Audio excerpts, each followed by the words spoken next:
Assalamualaikum warahmatullahi wabarakatuh. Kita dalam siri yang ketiga sempena bulan Ramadan, Fiqh Ramadan. Jom tahu tentang berpuasa. Sekali lagi kita bersama dengan Dr. Zulkifli Al-Bakri. Seterusnya yang ke-21, hukum menunaikan ibadat puasa di dua kutub. Sama ada di kutub utara ataupun kutub selatan. Ini mungkin kita tak berdiri lah. Tapi ini menunjukkan kehebatan Islam itu sendiri. Boleh menyelesaikan semua masalah manusia. Ataupun yang duduk di kutub utara dan kutub selatan. Okey, cara berbukanya adalah dengan melihat kepada waktu di Mekah. Mungkin zaman sekarang ni boleh maklum lah berapa jam. Itu satu cara lah, tapi yang keadaannya agak sukar. Sebahagian yang lain berpandangan dengan melihat negeri yang berdekatan di mana waktu-waktunya adalah stabil. Jadi mereka kena merujuk lah. Mungkin kutub selatan merujuk kepada Australia ataupun New Zealand lah. Dan negara-negara kutub utara dia melihat di kawasan yang lebih berdekatan lah. Mungkin Rusia ke, negara-negara apa yang Norway ke, Skandinavia yang berada di atas. Yang mereka kena rujuk lah. Okey, seterusnya yang kedua, hukum berpuasa di negara yang siangnya panjang. Okey, terdapat dua pandangan. Pertama, berpuasa seperti biasa bermula terbit matahari sehinggalah terbenam matahari. Ini kerana malam dan siang tetap dapat dibezakan dalam 24 jam. Dan makanlah serta minumlah sehingga nyata kepada kamu benang putih, yakni cahaya siang, dan benang hitam, yakni waktu kegelapan malam. Itu waktu fajar. Surah Al-Baqarah ayat ke-187. Dan ini dalam Al-Quran. Dalam keadaan ini boleh untuk mengkiaskan waktu berbuka kepada mana-mana dua kawasan ini. Macam tadi jugalah, macam di kutub utara lah, di kutub kutub tadi. Yang pertama boleh merujuk kepada masa di Mekah, dan yang kedua negara terdekat yang siang dan malamnya mempunyai tempoh waktu yang sama. Dan ia tidak menjadikan kamu surah Al-Hajj, dan ia tidak menjadikan kamu menanggung sesuatu keberatan dan susah payah dalam perkara agama. Ni mungkin kawasan-kawasan yang sejuk, yang mempunyai kawasan sejuk, dia berbeza waktu dia. Keadaan ini hampir sama dengan kutub tadi lah, tapi kutub lebih beza lagi lah. Okey, seterusnya yang 23, yang ke-23, hukum mandi wajib selepas masuk waktu subuh di bulan puasa. Melewat-lewatkan mandi janabah selepas bersama isteri pada malam hari bulan Ramadan sehingga terbitnya fajar tidak menghalangnya sahnya puasa. Sebaliknya makruh melakukan sedemikian. Okey, jelaslah bahawa sahlah puasanya dan tidak batal puasanya kerana berpuasa dalam keadaan berjunub maupun kerana mandi wajib sebab subuh. Ini pendapat majoriti ulama lah. Sah tidak ada masalah. Sebaik-baiknya mandi dululah. Tapi sah dan mesti solat subuh lah, jangan tak solat subuh pula. Dari segi puasa sah, tak ada masalah. Yang ke-24, air mani yang keluar dengan tidak disengajakan tidaklah batal puasanya.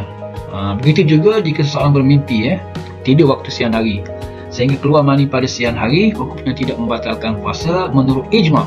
Hukum ijma' fuqaha, tidak batal puasa lah. Dia ni kan tidak sengaja, ada punya dan disengajakan, maka batal lah puasa dia.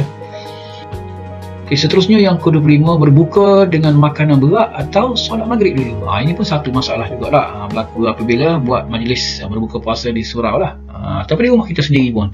Daripada Anas bin Malik radhiyallahu anhu, Nabi SAW selalu berbuka dengan tamar basah sebelum mengerjakan solat maghrib lah.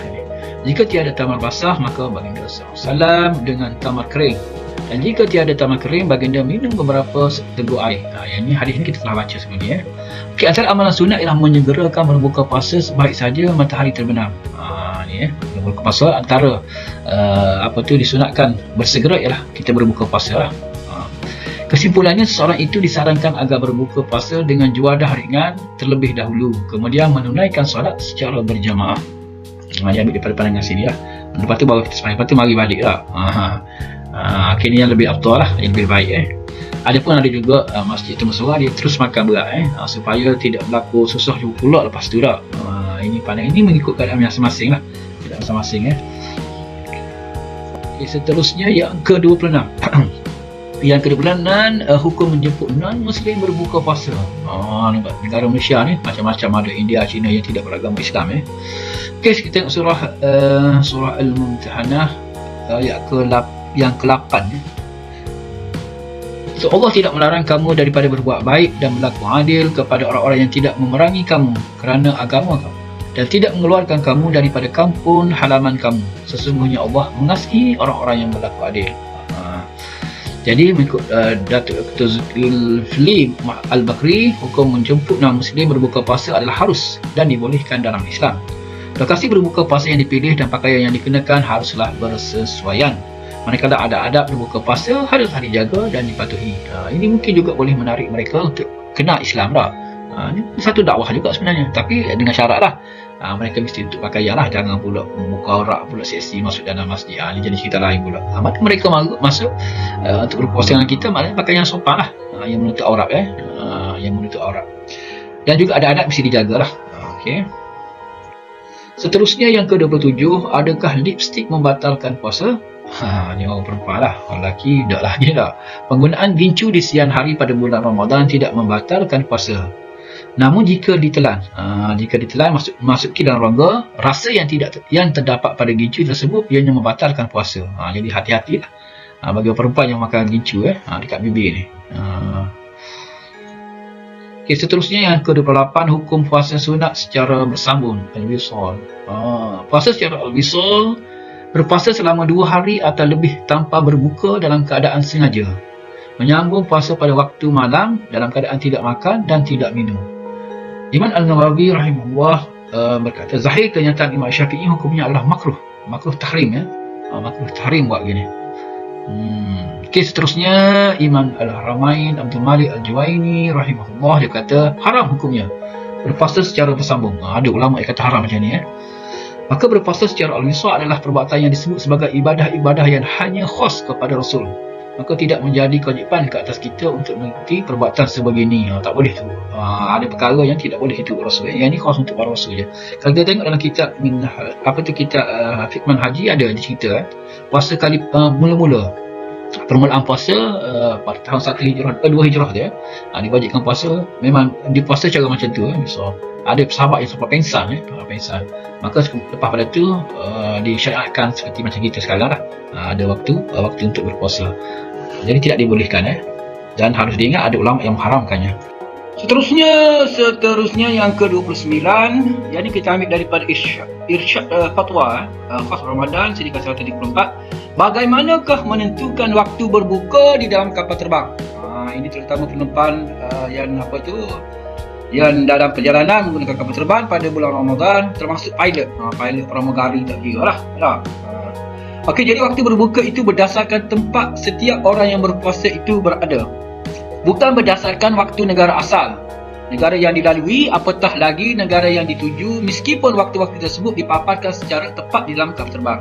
Maknanya kita berbuka bukan ikut waktu. Kalau contohnya kita nak pergi ke England, nak pergi ke England ataupun nak pergi Rusia lah, Rusia. Jadi daripada Kuala Lumpur kita pun nak pergi ke sana. Jadi kita kena ikut waktu semasa dalam penerbangan, bukan waktu Kuala Lumpur ataupun waktu di Rusia. Okey, ini berdasarkan tempat di mana tempat kita berada lah. Berdasarkan datanya malam yang dilihat dengan matanya sendiri atau diumumkan oleh anak kapal terbang berdasarkan waktu semasa, hendaklah sebolehnya menetapkan keyakinan dengan melihat menggunakan mata sendiri bahawa matahari telah terbenam dan hari telah bertukar malam. Untuk lebih detail boleh tengok dalam laman web ni ada cerita berkenaan macam mana sahabat SAW, ada yang berada di atas menara, ada yang duduk bawah. Menara tu tak boleh lagi. Sebab keadaan dia berasa tu tidak boleh untuk berbuka lagi. Kita ada keadaan. Jadi sini ialah keadaan terkini pada kita pada waktu itu.